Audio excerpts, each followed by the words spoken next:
అండి నెక్స్ట్ ఇంకొక సారీ చూద్దాం. నెక్స్ట్ వచ్చేసి మహేశ్వరి సిల్క్ అన్నమాట. Maheshwari grape colour combination. పళ్ళు చూస్తున్నాం. పళ్ళు వచ్చేసరికి మనకి టిష్యూస్ తీసుకొని దాని మీద మనకి శారీ కలర్ కనిపించేటట్లు ఫ్లవర్ డిజైన్, మిడిల్ లో మనకి dark magenta pink waves design, ఇక్కడ వచ్చేసి ఫ్లవర్ డిజైన్ ఇచ్చారు. ఇక్కడ మిడిల్ పార్ట్ అంతా ఒక ట్రీ బంచ్ తీసుకొని దాని మీద మనకి 2 పికాక్స్ ని డిజైన్ చేశారు. టోటల్ గా gold and magenta pink colour thread work use చేశారు. అక్కడ శారీ అంతా కూడా మనం చూస్తున్నట్లయితే పైన వచ్చేసి కడీ బోర్డర్ ఇచ్చారనమాట, గోల్డ్ కలర్ కడీ బోర్డర్. ఈ మిడిల్ పార్ట్ అంతా కూడా మనకి డార్క్ గ్రేప్ కలర్ మీద పికాక్ ని ఒక టర్నింగ్ పికాక్ తీసుకున్నారు. టోటల్ గా మనకి పింక్ అండ్ గోల్డ్ కలర్ పళ్ళులో ఏదైతే డిజైన్ కాంబినేషన్ ఉంటుందో ఆ కలర్ కాంబినేషన్ బుటీస్.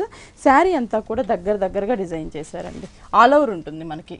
మొత్తం సారీ ఇలా ఉంటుంది. ఈ సారీకి బ్లౌజ్ ఎలా? బ్లౌజ్ వచ్చేసి మనకి ప్లెయిన్ ఇస్తారు. సారీ బేస్ కలర్ కాంబినేషన్ లోనే ప్లెయిన్, హ్యాండ్స్ కి కడీ బార్డర్స్ ఉంటుంది. దీంట్లో డిజైన్స్ చేంజ్ ఉంటుంది, కలర్స్ కూడా చేంజ్ ఉంటుంది. మనం ఇప్పుడు చూస్తున్న బుటీస్ మోడల్, బుటీస్ మోడల్. ఇది మనకి డార్క్ బాటిల్ గ్రీన్ కలర్. ఇక్కడ మనకి హంసల్ని డిజైన్ చేశారు. బాగుంది, చాలా దగ్గరగానే ఉంటుంది.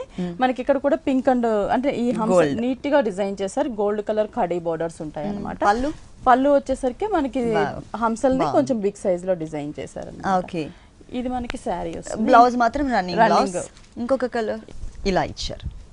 బాగుంది. ఒక్కొక్కసారి ఒక్కొక్క కలర్ కాంబినేషన్ అవుతూ ఉంటాయి. సేమ్ డిజైన్ లో కలర్స్ కూడా ఉంటాయి. ఓకే, ఈ సారీ కాస్ట్ ఇది వచ్చేసి 1425 రూపీస్ పడుతుంది. 1425 రూపీస్ కి ఈ సారీ అవైలబుల్ ఉంది.